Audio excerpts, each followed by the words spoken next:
So there's the verse in the Bible when Jesus tells the apostles to go and preach the faith. He says, take only a tunic with you and don't take anything else. That was him telling them to stay in the Middle East, around that area, in the warm parts, because they didn't need to go to the north. Not that the people up the north weren't any good, and they weren't. They didn't need converting. Because up here in the north you had the Isles of Elijah, which we call Britain and Ireland today. That's where you see the dolmens. They were already converted. They were the ones that were driving the Roman Empire back for hundreds of years, even around the time of Jesus. So Jesus didn't need to convert these parts. So when St. Patrick came here, he was the pagan coming here to convert the people to idolatry, to worship idols and all. Some of the peoples on these islands were idols. They're the Tuat, the Danann, the witch covenant. They invited him here. But what you need to know is that the reason why the Lord said to the apostles, only take a tunic with you, because he wanted them to stay around the warm climates. That's where the idolatrous problem was. That's where they were building the temples and the rock-cut temples. There's no temples up here. There wasn't anything built of stone up here. There was a Hebrew altars, what they called dolmens. But that's about it. We had no problem with idolatry up here. The problem with idolatry was down around the Middle East with Rome and stuff like that. Up here we had the rule of the Catharim, the Callahan, the High King, the Gallic crown. All the stuff that the Vatican is telling you is lies. This is the land of milk and honey up here. There was cow. They used to do a thing up here. Wealth was measured by the creech. Wealth was measured by cows up here, and honey.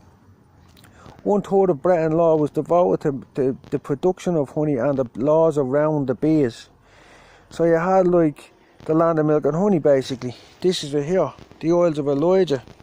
And this is where the angel of the Lord lived, up on the rock of Cashel. He was called the Catharim. He was a fully mature man. The Lord will prolong the life and the years of the king as many generations. So if you go back to the very start of the Bible, Adam was called the red man because he was red. But the thing about Adam is Adam was 1,000 years old when he died, and he was probably in the Garden of Eden for thousands and thousands of years. So in the Bible, Jesus says, I am but a worm. And he talks about his hands being pierced before that happened. Why did he say he's a worm or he's a maggot?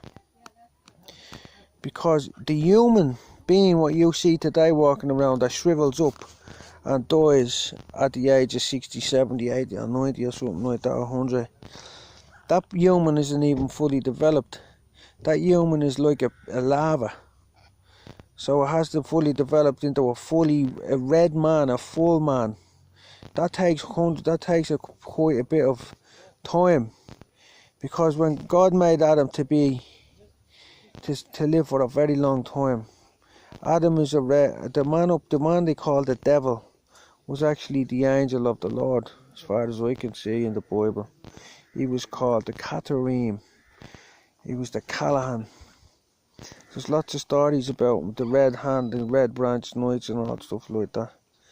But that's what you're being lied to. The devil, the only reason he's called the devil is because he burnt down all the churches, because he was upholding God's law, like what King David done.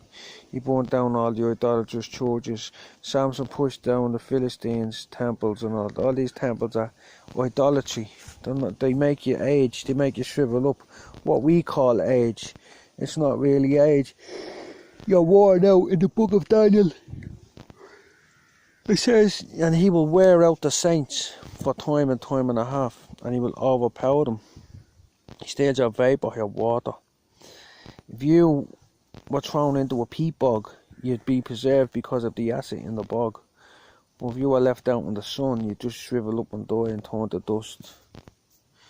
You're being mugged off by the Catholic Church. You're a maggot. You're all little maggots. That's what you are. Filthy, little, uneducated maggots.